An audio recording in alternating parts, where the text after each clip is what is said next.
आशा करता हूँ आप सब बहुत अच्छे होंगे। मेरा नाम है सिद्धांत अग्निहोत्री। स्टडी ग्लोस पे आपका बहुत बहुत स्वागत है। आज मैं आपको बहुत ही इंटरेस्टिंग टॉपिक बताऊंगा। आपको बहुत मजा आएगी, बस मेरे साथ रहिएगा। इतनी मजा आएगी यार, प्याज और आलू खाना छोड़ दोगे तुम। चाणक्य नीति का कोर्स है, 19 दिसंबर को क्लास लूंगा। सब कुछ पता चल जाएगा, ज्ञान के चक्षु खुल जाएंगे। आ जाओ। तो भाई देखो, क्या हुआ है, क्या प्रॉब्लम है सर। प्याज और टमाटर और ये क्या बोल रहे हो। वेस्ट बंगाल से शुरू हुआ ऑनलाइन बुकिंग ट्रक्स, जो कि आलू ले जा रही थी बांग्लादेश को। खेल खत्म। वेस्ट बंगाल ने बोला नहीं भेजेंगे आलू बांग्लादेश में, जा जो करना है, जो उखाड़ना है उखाड़ ले। लगातार प्राइजेस बढ़ते जा रहे हैं, प्रोटेक्शनिस्ट मेजर लिए जा रहे हैं ताकि आलू राज्य से जा ही ना पाए। और स्पेशली बांग्लादेश को तो आलू बिल्कुल नहीं देंगे। बांग्लादेश की मीडिया ने रिपोर्ट किया ट्रेड दोबारा से रिज्यूम हो गया, लेकिन बस कुछ ही समय के लिए। कंसाइनमेंट्स जो हैं, जो पिछले वाले थे, वो तो आ पा रहे हैं। वेस्ट बंगाल ने अभी उनके पास इतने आलू नहीं है ताकि वो हमारे पास भेज पाए। तो जो ट्रक्स आलू को कैरी कर रहे हैं, they are piling up at the state borders. कहां पे? उड़ीसा, झारखंड, बिहार, आसाम। इन 4 राज्यों में बॉर्डर स्टेट है वेस्ट बंगाल। बांग्लादेश जा नहीं पा रहे हैं, तो यहीं पे ट्रक खड़े हुए हैं और आलू के अंबार लग गए हैं। अब बैन सारे जितने भी बॉर्डर स्टेट हैं, पोटैटो ट्रेड में जो देख रहे हैं, सब जगह हो गया। ठीक है, बिल्कुल सही है। This is a potato war that has been escalated.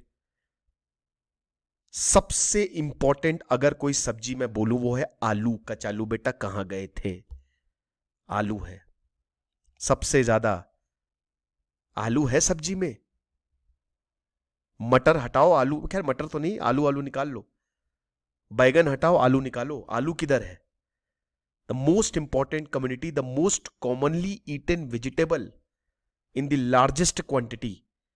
कहते हैं कि हर एक आदमी 1.5 किलो से 2 किलो आलू खा जाता है एक महीने में। ये तो शायद जो बहुत पुराना डेटा था, इसको दुगना आप कर लीजिए अभी इस समय। तो ईस्टर्न बेल्ट स्टेट जैसे वेस्ट बंगाल है, वहां पे 3.5 से 4.5 किलो तक खा जाता है। बिहार में 3.5 किलो आलू खाता है। लिट्टी चोखा व बनल्लरा बड़ा मजेदार है ना। जो न खाई मेरे भैया पछताई मेरे यार, उसमें आलू ही तो होता है मेन। झारखंड में भी लगभग 3.5 किलो। उत्तर प्रदेश में, यूपी में मैं भी आलू बहुत खाता हूँ, 3 किलो। उड़ीसा में 2 से 2.5 किलो। आलू सबसे बेस्ट होता है यार। आलू टमाटर पारिवारिक सब्जी, नेशनल सब्जी उसको घोषित कर देना चाहिए। आपके हिसाब से नेशनल सब्जी भारत की कौन सी है? तो बांग्लादेश ऐसा हमारे साथ कर रहा है, तो पोटैटो वॉर्स हम छेड़ेंगे। जा जो उखाड़ना उखाड़ ले। उत्तर प्रदेश, वेस्ट बंगाल जो है, सबसे ज्यादा आलू के प्रोड्यूसर्स हैं। आधे से ज्यादा प्रोडक्शन यही करते हैं, समझ रहे हो। और इसलिए लोकल डिमांड भी आसानी से मीट कर लेते हैं। झारखंड, उड़ीसा और बिहार में भी थर्ड लार्जेस्ट प्रोड्यूसर है, बट फिर भी ये आलू बाहर के राज्यों से खरीदते हैं, समझ रहे हो। अब वेस्ट बंगाल ट्रेडर्स ने बोला कि हम स्ट्राइक पे चले जाएंगे क्योंकि अभी हम बिजनेस खोते जा रहे हैं। जीएमएम गवर्नमेंट झारखंड, उन्होंने वेस्ट बंगाल से ये नेगोशिएट किया है कि भैया आप ठीक है, इसको आप तोड़िए, इसको जो हो रहा है। फिर उधर बीजेपी जो है वो उड़ीसा को देख रही है, बोला कि हम भी ऐसे बैन लगा देंगे, आप ये मान के चलिए। समझिए भाई, दूसरे राज्यों को भी आलू चाहिए, लेकिन वेस्ट बंगाल ने आलू पे बैन लगा दिया। ये चीज है। और अगर ऐसा होगा तो दूसरे राज्यों में आलू के प्राइस ऊपर जाएंगे। अगर आप बैन हटाएंगे तो हम भी बैन हटा देंगे, कोई दिक्कत नहीं है। वाटर डिस्प्यूट तो हमने देखे थे, अब ये आलू डिस्प्यूट हो गया है। लेकिन क्या राज्य ऐसा कर सकते हैं? क्या स्टेट जो है वो ऐसे रिस्ट्रिक्शंस लगा सकते हैं? By freedom of trade, commerce, intercourse with और within state, public interest के लिए जरूरी होती है। लेकिन क्या होगा अगर हर राज्य जो है they stopped sending out what they produce whenever there is a price rise? ये तो बहुत डेंजरस हो जाएगा यार, है ना। अगर हर राज्य जो है, मान लीजिए कि भाई लोकल की डिमांड ज्यादा है, तो हमने सब बंद कर दिया, हम लोकल को ही देने लगे, हम बैन कर दिया हमने कि तुमको देंगे ही नहीं, तब तो प्राइस राइज हो जाएगा। और अगर प्राइस राइज होगा तो फिर भाई प्राइस राइज में तो है कि यहां पे प्राइस बहुत बढ़ गया है, दाम बढ़ गए हैं काफी ज्यादा, तो इसलिए हमने जो है वो बैन लगा दिया। जो भी प्रोडक्ट है राज्य में, हर राज्य का कोई ना कोई एक शेयर होता है ना, जिसमें कोई ना कोई एक चीज वो प्रोड्यूस करेगा, उसमें नंबर 1 होगा, तो उसका कंट्रोल होता है मार्केट पे। ठीक है, जैसे वेस्ट बंगाल जो है वो राइस सबसे ज्यादा वहां पे प्रोड्यूस करता है, 30% शेयर है। उत्तर प्रदेश से थोड़ा ज्यादा है। यूपी मसूर दाल सबसे ज्यादा यूपी में प्रोड्यूस होती है, 36% है। मध्य प्रदेश से 35% से ज्यादा है, थोड़ा मध्य प्रदेश में 35 है, यूपी में 36 है, 1% से ज्यादा है। महाराष्ट्र, प्याज में महाराष्ट्र की मोनोपोली है, 43% है, सबसे ज्यादा। सेकेंड लार्जेस्ट प्रोड्यूसर है प्याज का मध्य प्रदेश, 15%।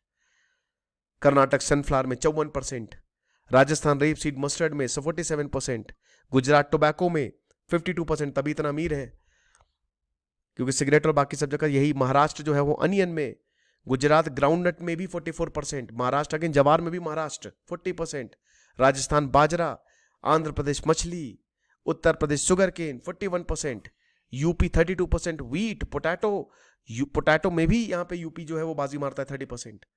अरहर की दाल महाराष्ट्र में सबसे ज्यादा 31%, कोकोनट कर्नाटक में 31%, अंडे जो है सबसे ज्यादा आंध्र प्रदेश में 20%, टोमेटो मध्य प्रदेश में 14%, ग्राम महाराष्ट्र में 24%, कॉटन गुजरात में 24%, मसूर दाल उत्तर प्रदेश में 36%, ये सब। लेकिन जो प्रोडक्शन है, it does not give away much about how state trade with each other. सिर्फ प्रोडक्शन से आप नहीं कह सकते कि यार मतलब कि क्या ही है। एक तरीके से राज्य एक दूसरे से कैसे डील करते हैं या कैसे ट्रेड करते हैं, बिजनेस करते हैं, वो खाली प्रोडक्शन से पता नहीं चलता है। इंटर स्टेट ट्रेड डेटा जो भारत पब्लिश करता है वो थोड़ा सा समझने में बड़ी मुश्किल होती है, मुझे तो समझ में नहीं आता। भाई ट्रेड कहां से होगा? ट्रेन से होगा, रेल से होगा, रिवर से होगा, एयर से होगा, है ना। लेकिन ट्रेड जो रोड से होता है उसी को ही रिकॉर्ड किया जाता है, कितना पैसा। रिवर और rail they are broken down by broad categories, बहुत कुछ होता है जो समझ में नहीं आता, एक अलग ही तरीका का कैटेगराइजेशन है। और एयर तो it is not broken by products at all, समझ रहे हो। So inter state trade it is not incontrovertible. ये फेयर आइडिया नहीं देती है ट्रेंड्स का। रेल, रिवर और एयर, जब भी हम इस पे डेटा पे जाएंगे तो उड़ीसा सबसे ज्यादा बेचता है इंडियन स्टेट्स को, और वेस्ट बंगाल सबसे ज्यादा खरीदता है। उड़ीसा वो है जो जहां पे जो इंटरनल ट्रेड है उसका भी शेयर बहुत ज्यादा है।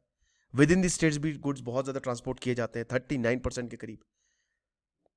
154 crore ton of inter state trade जो है, जिसमें मिनरल इंडस्ट्री, कोयला हो गया, सीमेंट हो गया, आयरन हो गया, 65% ऑफ इंटर स्टेट ट्रेड जो है वो इसका होता है उड़ीसा में ही, समझ रहे हो।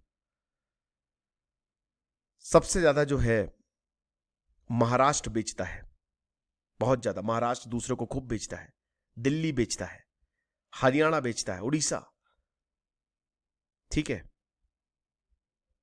और सबसे ज्यादा खरीदता कौन है? गुजरात, यूपी, तेलंगाना, बिहार, वेस्ट बंगाल। वेस्ट बंगाल सबसे, it is one of the biggest buyer of good transported through roads. Road से अगर बात करते हैं तो देखिए मैंने क्या बताया कि रोड ट्रांसपोर्ट सबसे इंपॉर्टेंट, उसी का ही आपका डेटा मिलेगा सबसे ज्यादा।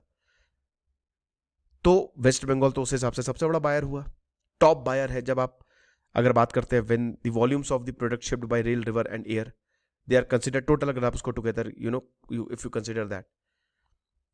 Second largest seller of fresh vegetable भी है ये, 6% of the volume that the top seller. Maharashtra की अगर बात करते हैं तो वो भी दूसरे राज्यों को बेच रहा है। समझ रहे हैं आप मेरी जो मैं कहना चाह रहा हूं। जो inter state trade of food है that is dominated by Maharashtra and Gujarat. लेकिन एक क्राइसिस क्यों है? बंगाल के जो पोटैटो स्टॉक है वो लिमिटेड है, बारिश हुई नहीं, किसान जो है उसको क्रॉप को रीप्लांट करना पड़ा, कॉस्ट जो है वो बहुत ज्यादा बढ़ गई, इंटरस्टेट ट्रेड पे काफी मतलब एक तरीके से बैन हो गया। हिस्टोरिकली जो है भारत फूड सिक्योरिटी पर फोकस करता है। भारत ने एक बैलेंस ग्रोथ देखी है इकोनॉमी में इसके रूट से, लेकिन एक कंज्यूमर को it's not helping. 42% vegetable price ऊपर गए थे, ट्रेडर्स को भी ये हेल्प नहीं कर रहे। लॉजिस्टिक कॉस्ट बहुत ज्यादा होती है और ना ही प्रोड्यूसर्स को हेल्प कर रहे हैं। तो किसको हेल्प कर रही है? किसी को नहीं भाई। फार्मर्स जो है फाइनल सेलिंग प्राइस का खाली 1/3 उसको मिलता है। एवरेज वैल्यू ऑफ हार्वेस्ट जो होती है 5 रुपए पर केजी, अगर आलू की बात करें, प्याज 8 रुपए, चावल 16 रुपए, गेहूं 18 रुपए, मूंग दाल 49-50 के करीब। ज्यादातर फार्मर्स जो है वो लोकल मार्केट में बेच देते हैं। 76% अगेंस्ट ओनली 7%। समझ रहे हैं? समझिए चीजें जिस तरीके से हैं, जिस तरीके से दिख रही हैं वैसी हैं नहीं। तो भाई यही है, बाकी जो होगा हम अब बात करेंगे आगे भी। ये चलता रहेगा, जो स्टेट बॉर्डर्स वॉर है ना भारत में, ये चलती ही रहती है वैसे। Thank you so much.